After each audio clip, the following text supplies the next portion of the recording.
Hello, welcome back to another You Are My Borough with myself, Dom Short and Scott Wilson. Our last video on Monday or Tuesday was reflecting on the weekend win, and here we are again reflecting on another win for Borough, the Carabao Cup success. Makes it a bit easier, doesn't it? At Bradford in a fourth round trip to St James's Park. I'm going to avoid the classic old soccer AM gag. Yeah. Well, not that one. We'll talk about that. Michael Carrick was asked about that at his press conference today, which I've been to. We'll have a good chat about that. We'll look ahead to the trip to Watford on Saturday. Before we get stuck in, just a reminder that if you're watching on YouTube, then please subscribe. Leave a comment, as we always say, because we do appreciate that. If you're listening on podcasts, then rate, review, and get in touch with us on Twitter or via email with anything you want us to discuss or any issues you want talking about on the pod, on the vids. Bradford, a win from the outside looking in, Scott. Everything I've read, everything I've listened to since, it looked all very routine. It was. Yeah, it was. It was a slightly hard one to come away and know exactly what to make of it, because Borough were very good. They were utterly dominant. They controlled the game really well. There was some very good individual displays. There were some players who maybe hadn't massively impressed to that point, who looked a lot better. But the caveat has to be, it was against League Two opposition, who, even given that they're a League Two side, I was pretty disappointed with Bradford. At no stage did they get in amongst Borough. Did they really snap and bite? Did they show anything to suggest that they had anything that was going to knock Borough out of their stride? So, we'll talk about the specifics, I guess, in a second. But I think my overall takeaway is a really good night for Borough. Another good win. Kept the momentum going from the weekend. Obviously, we've now seen the draw. Big chance to go deep in the competition. But it's probably a bit dangerous to read too much into a win over what was a pretty poor side. And given the last league game was the best performance of the season so far, and obviously the best result of the season so far, the chances are that the team at Watford on Saturday is going to be the same as, or very similar. Yeah. Rav van den Berg might be missing, which we'll touch on in a bit, but very similar to the game on Saturday. But which of the players who were in at Bradford stake to claim, even if it doesn't mean that they're going to be straight in the team? Who will have given Carrick something to think about? So I think in that respect, first up, I thought the two best players on the pitch were probably Hackney and McGree, who played really well, ran the midfield. They're obviously, nailed on starts of the weekend, you'd think. Dan Barlaser, I thought, was good. He was obviously the other one in there in the kind of heart of midfield. And he set the tone, I thought, by just popping the ball around really nicely in the first 15, 20 minutes, kept Borough moving forward, kept possession. Now, again, the caveat being that he just seemed to have an awful lot of time and space. Why Mark Hughes didn't get his central midfielders to get tight to the Borough, at the very least, I don't know. Maybe they weren't able to, you know what I mean? So that's the caveat there. But I thought Barlaser did well. And then I thought Latalath looked good. As he kind of has in a number of the games, really. He makes good runs, doesn't he? He's very mobile. He wants to dart in behind. He's always looking to be busy. He got his goal, which obviously helped. What you would probably say is the keeper should probably save it. But I was going to say, but it was good movement, wasn't it? It was great. Picked out by Hackney. He's hit it first time. He's hit the target. The classic: if you don't buy a ticket rather for the raffle, you're never going to win it. He's taken his chance. The ball's gone in, and he made another couple of really good runs in the rest of the game. I thought so. I thought there was a definite tick in the box for him. And then I thought Rodgers came onto a game. I thought he was fairly quiet for a lot of the first half. But he was more of a threat in the second half. He obviously got his goal as well, which he took really well. And again, there were signs there. And again, like we've kind of seen it. There is a player there. It's just, with the greatest will in the world, should he be standing out against a League Two side? Yes, he probably should. And he did. So, he's still got to show it. He can do it in the Kilton thrust of the Championship. But I thought he was another positive. Let's talk about Dan Barlaser, because he's a funny one, isn't he? And he's in a funny position, really, in which the second half of last season when he signed, obviously kind of arrived. I think was he joint top of the Championship's assist chart at the time. Yeah. He was Rotherham's standout player. the feeling was at the time, he's going to find it difficult to break into this midfield now, but he will in time. He will establish himself as a key Borough man in time. And yet now, he might well, maybe through no fault of his own directly, probably finds himself further down the pecking order this season than he did last season. Yeah. You'd probably, although O'Brien's been playing at left back, you'd probably think that's, is that a long-term fix? Or when Bangura comes back, is he going to play there? And then O'Brien goes back into midfield. It's a difficult one for Barlaser, isn't it? And in those games, when Borough are on top, when Borough are controlling games, I find he looks $1 million. I still wonder in a real ding-dong of a championship game whether him and Hackney are maybe a little bit too alike to play as a two. You miss Johnny Howson. Johnny Howson's so sorely missed whenever he's not in there. I know what you mean about is Barlaser and Hackney too alike. In some ways, I think Barlaser's kind of problem is he's actually not really a like-for-like replacement for either Howson or Hackney. Yeah. So if Hackney and Howson are your number ones, which they clearly are at the moment and deserve to be. If Howson's not there, can Barlaser come in and do the job that Johnny Howson does? I would argue against a top championship side, probably not. I don't. And sorry to put in, but the fact that Michael Carrick put Alex Mowat in at the back end of last season rather than Barlaser suggests Carrick agrees with that. So then you think, well, okay, is he a more natural fit to replace Hackney? And he probably is, but I don't think he's as creative as Hackney. I don't think he's got the thrusting kind of runs and energy. The run that Hackney made to set up Latalat's goal the other night. I don't think Barlaser makes that run. Now, that's not to say he's not got other strengths, because he has. But I think at the moment, if you're playing him and Howson together, you're missing that real thrust of energy to break forward and be an extra forward and a bit of dynamism in there. I think it's a fairly one-paced central midfield if it's if it's Howson and Barlaser. So for me, I think his difficulty is that he's trying to dislodge one of those two players, but if either of those two players is missing, I'm not sure he's your go-to man as an obvious replacement for either of them. I think that's his problem at the minute.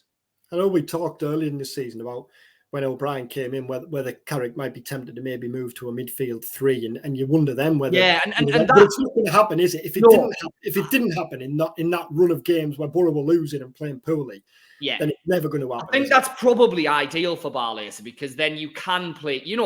I think that him, Howson, and Hackney would work great as a three, because you've got a bit of everything there. You've got the defensive shield in Howson, you've got the kind of metronomic keep the ball moving ball player in Barlaser, and you've got the energy and the thrust and runs and the creativity of Hackney. So I think as a three, that would really, there's a lot of potential in that unit. The problem, as we've seen, is Michael Carrick doesn't play that way, and at the moment doesn't seem to suggest at all that he's, thinking about ripping up his preferred tactical template and going for that. So, at the moment, I don't think that's on the cards, but I think it could probably work.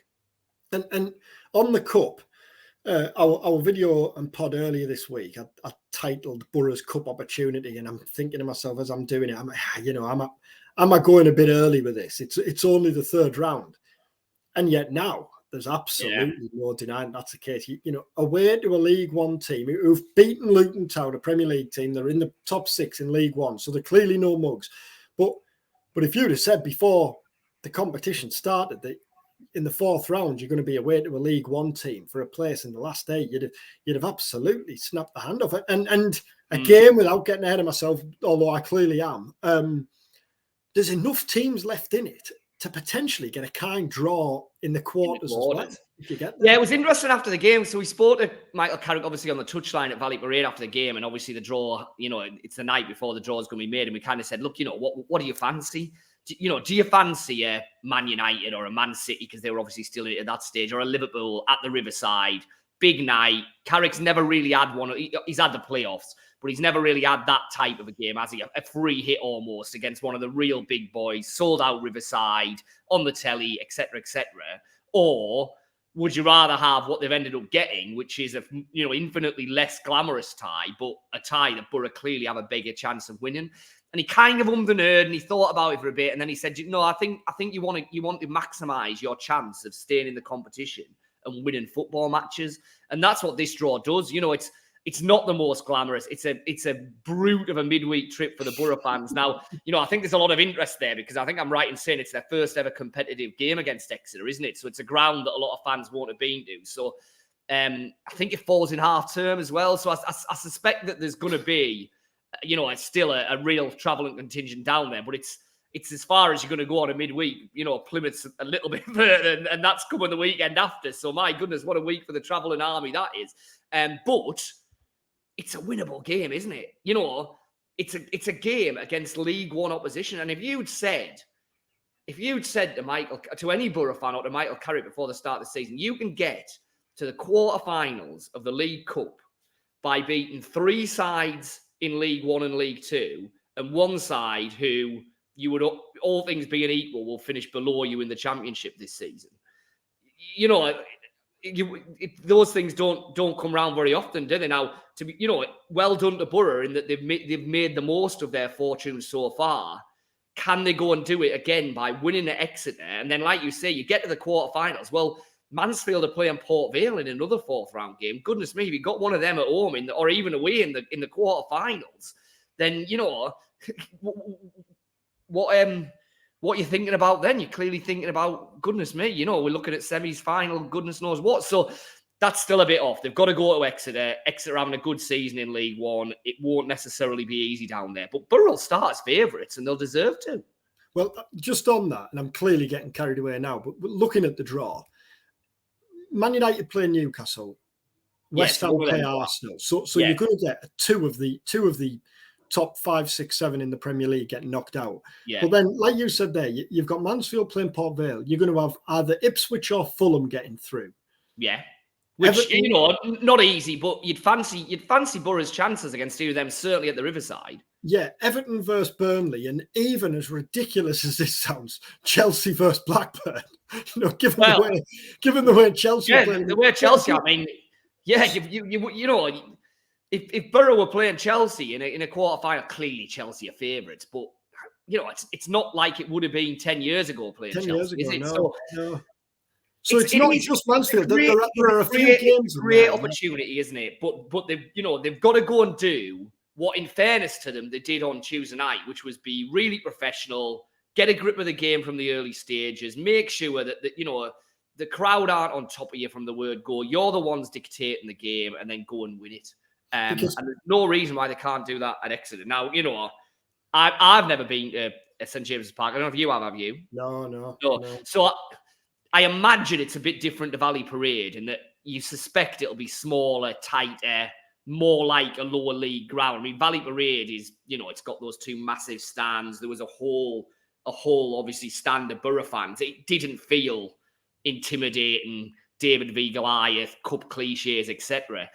Exeter probably will feel more like that. So Borough are going to have to handle that, but it's a massive chance. Yeah, it is. And what you would say is Exeter will probably be looking at it in the same way. Yes. For a League One team to get a home game against the Championship team, probably other than Mansfield. At 22nd in the league with the group. Yeah.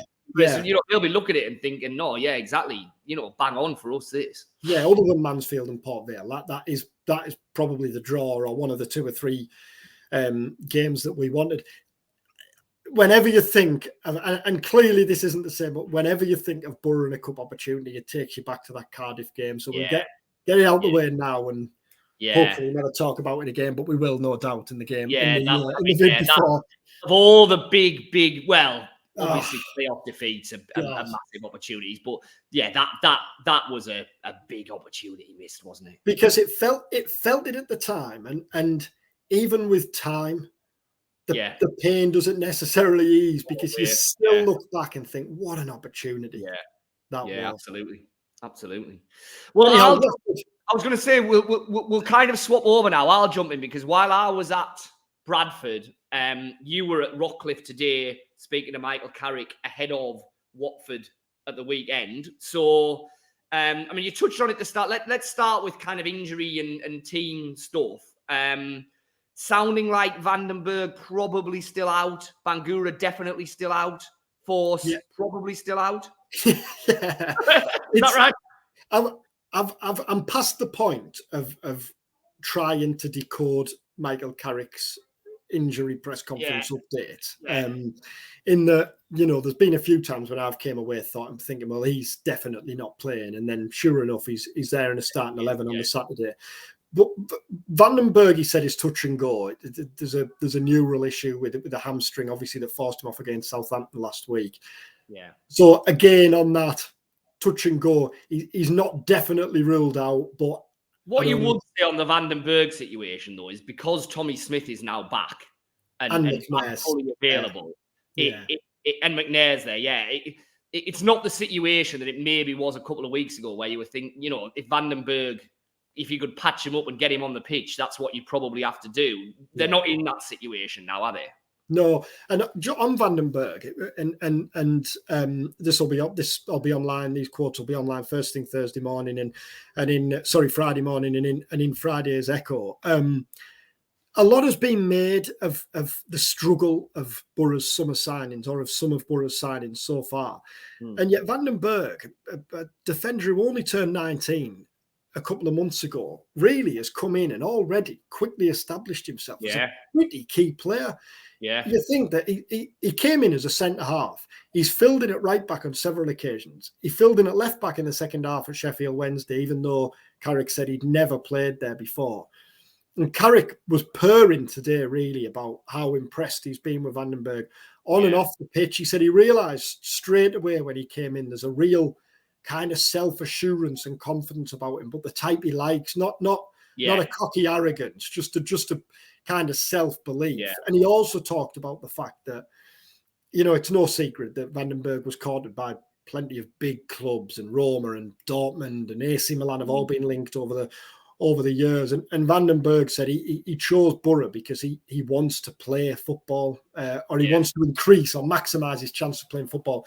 And Carrick was saying he loves that. He loves that attitude that someone wants to come in and is desperate to play. And that versatility is already a big asset, isn't it? Because, Borough don't necessarily have a lot of players now in the back line. It felt like a few seasons ago they had a number of players that would slot in. Now McNair obviously can, but apart from that, he's probably really valuable in that respect, isn't he? That, like you say, he can play anywhere across the back four. Yeah, because Fry and Lenihan are centre halves through. Centre halves, as is Clark. Smith's played at centre half, but he's a right back, isn't he? Yeah. Like Steele, same, has played at centre half and in midfield, but he's a right back. In a three maybe, but you wouldn't want it in a four, would you? No, so I think you can already see that despite the fact he's only 19 and he's still getting the grips of the Championship, I think you can already see that Vandenberg's going to be a pretty important player this season. But he might be missing on Saturday. And what about Forss then? Yeah, because Forss is another interesting one, isn't he? Who was such a big player in the second half of last season, and then, started the season a bit like McGree, kind of in and out of the team to a degree, and you were wondering, well, what's going on there? And then obviously he's got the injury. So, it's been a bit of a truncated start to the season for Forss, hasn't it? Yeah. Carrick's words were, we're hoping he'll be back in and around it. Now, whether that means back in and around training or back in and around the squad on match day, we'll find out at 2:00 on Saturday afternoon. Yeah.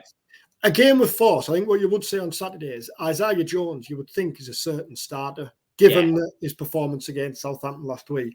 But I think Borough's chances in any game are maximised when Forss is either in the team or on the bench, because he's pretty consistent when he's a starter, isn't he? And I think he makes an impact from a bench. We've talked about this, especially away from home when a game might be stretched. So regardless of whether he's in on Saturday or not, he's clearly knocking on the door and he's going to be back soon. And if he's not in on Saturday, you would expect he's back in for Cardiff on Tuesday and Sunderland next Saturday. Bangura, that's not so clear, because all Carrick said was it's a little bit of time yet. He's not ready. So you would suspect.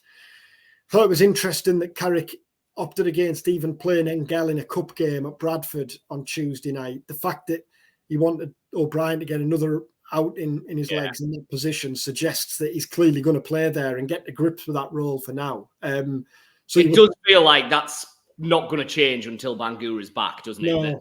That O'Brien has had 2 good performances there now. So, it looks like he kind of stays there. Just on Forss, I mean, I agree with you that at the moment, having those wide positions have been in a state of flux so far this season. But I think at the moment, Jones and McGree have pretty much put their hands up to say, these are our spots at the moment. And I'd be surprised if they didn't start the weekend. If they carry on in that form, then obviously they stay there, you would imagine. What about Forss as a 10? Could Forss play in the role that at the moment Matt Crooks is playing? Rodgers played in the week. Neither of them have been, I think it's fair to say, exceptional in the league games thus far. Is Forss an option there? I just think with that, and a few people have said to me, well, what about Forss going back through the middle as a striker when he was signed? And I just think with that, if Carrick was going to do it, he'd have done it by now. Yeah. Where Borough didn't have where Borough didn't have a striker, they played Morgan Rodgers up front. They didn't have a natural striker, and even then, Carrick resisted any temptation to put Forss back through the middle. And I just think if he saw him as possibly a 10, I did wonder whether Carrick would maybe have like a curveball up his sleeve this season, as he did with Akpom last season, for example. Yeah. Forss going the right or Crooks going up front. Yeah.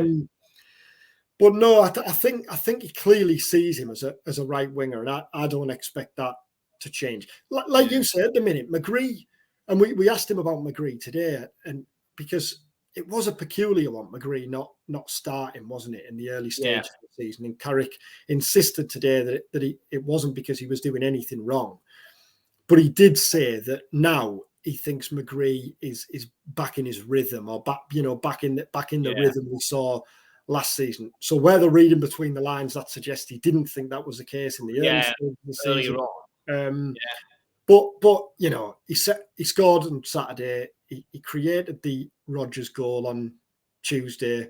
Yeah, McGree's got to be in the Borough team, hasn't he? He's especially at the minute when Borough aren't clicking. I thought he was the best player against Southampton, and I thought he was pretty much the best player against Bradford, maybe just edged out by Hackney, who I gave the man of the match to. But yeah, for me, he's been pretty much the best player in the last 2 games. So I'll be utterly amazed if he didn't start the weekend.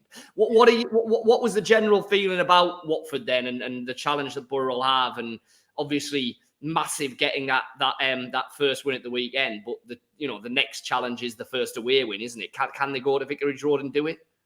Well, Carrick was asked, has there been a lift around the place on the back of those 2 wins? And he said no, because the place didn't need lifting, which taps into everything he said over the last few weeks, doesn't it? The mood's been great, and you wouldn't guess that we're not winning games. What he did say though was we need to build on the last week now. That has to be the start.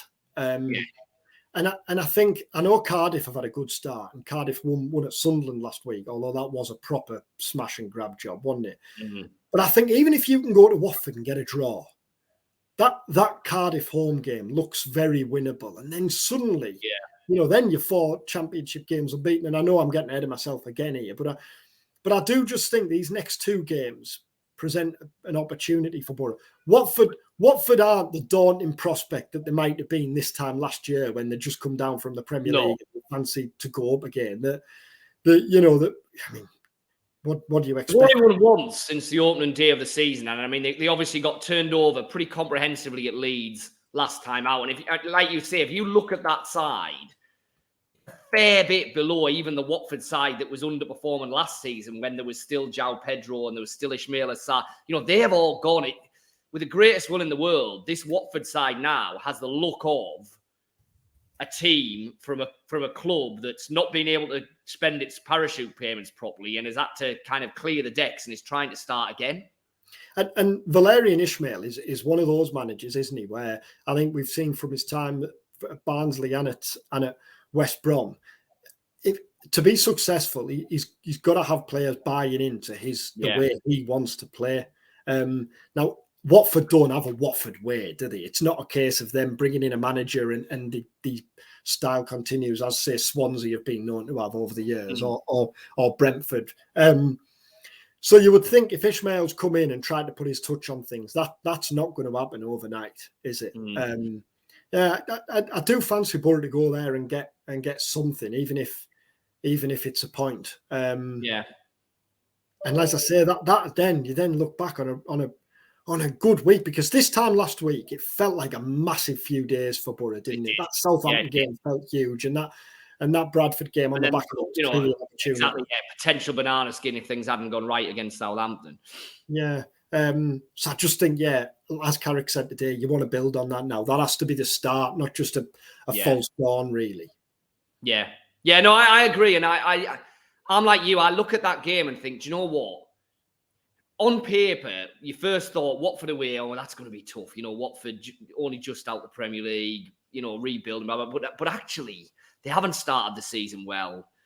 I don't think they're anything like the side that they were even last season. They weren't a very good side then. So I think Borough, I'm with you. I think Borough will get something from there. And then, like you say, a midweek home game against Cardiff, it suddenly feels like you're going into that looking at potentially 7 or 9 points from a 3-game run and maybe even edging towards the, top half of the table again. So, we're getting ahead of ourselves. I was just about to say, so far in this vid, but 26 minutes in, we've got Borough making the semi-finals of the Carabao Cup. In the top half of the towards the top half of the table. Fickle revisit it when they get done 2-0 at Watford and then get beat on penalties at Exeter. Yeah, that's about right, isn't it? Great. Well, I mean, is there any other business from the presser before we wrap up? Anything else that you think's worth flagging up?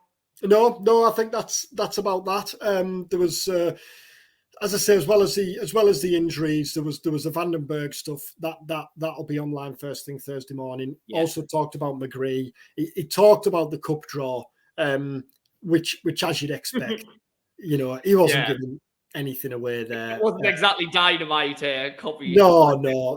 Which you can understand. I mean, you know that's going to be the case. It's kind of it's a difficult one, isn't it? Because managers in that situation have to say, "Oh, look, we take what we're given, we fully respect them, blah blah blah." But you do wonder if when that draw actually came out, I suspect that secretly Carrick was, okay, we'll more than take that kind of thing.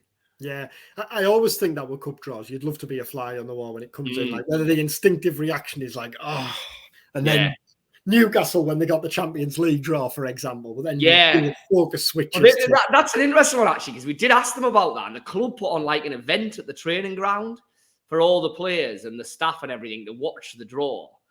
And I think it was Dan Barlaser we were talking to after one of the games, and he was like, "Okay, so the first one comes out, and you're thinking, oh, wow, this is it." Then the next one comes out, and then the realization dawns that you've got all three of them, and it's like, wow, you know what I mean? So, but yeah, it would be interesting. It would be interesting to know with Carrick. I think he's got to be thinking now, wow, what a chance! Like we talked about. Yeah, I do too. Maybe we could see if they could put a video in the corner and film the Borough players for the quarter-final draw. If Borough make it that far. Yeah, Mansfield will play Middlesbrough. Actually, we've talked about that before. I got locked in once at Mansfield, so that'd be an enjoyable trip back there. But I am pretty sure, and I'm pretty sure. And again, this is they're not even playing Mansfield, are they? But I'm pretty sure I saw Donggook Lee score at Mansfield. Yeah, he did. Was that a league? And that is a real rarity. Yeah. And we went to speak to him after the game. And kind of stopped him just as he was getting on the bus. And it was one of them where he could barely speak a word of English. We clearly couldn't speak any Korean. And we were kind of trying. And I'm sure I have an abiding memory that all he kept on saying was, "I really like the park. I really like the park." And we were thinking that he must mean like the Riverside, like he's enjoying playing at the Riverside. And it was only when we kind of delved deeper with one of the press officers. He's like, no, he's on about Stewart's Park. He goes walking there every morning. How did you spin a back page out of that? Yeah, exactly. Yeah. Yeah, with great difficulty, I think. There we go. I'm loving life on Teesside. Raw's Donglu. I'm wasting my Gold Dust Mansfield copy here. They haven't even drawn them yet. Let's see. Just quickly before we wrap up, how are you on the 92 club? Do you know? I just had a look because I was counting myself this morning. I had a look earlier. So I'm a little bit anal about this. So I say obviously it's the 92 as they exist at the minute, but it's got to be the ground that they're at now. Yeah. So if you've been to a ground and then they play a different ground now, that doesn't count. I'm on 79. Does it have to be a competitive game? No, but it's got to be a game. So a friendly. A friendly counts. Yeah, I think a friendly counts. But you can't just wander into the ground. You've got to have watched a game of football in that ground. So Exeter will make it 80. Exeter will make it 80. Yeah. I'll have to count myself up. I think I'm on 50 something, but I'll have to count myself. I was thinking about it myself this morning, but I'll have to probably do it. So I've got the full house in the Premier League and the Championship. I think I need 4 in League One. Right. And so that'll leave us needing about 8 or so in League Two. But Exeter will tick me to 80. Yeah.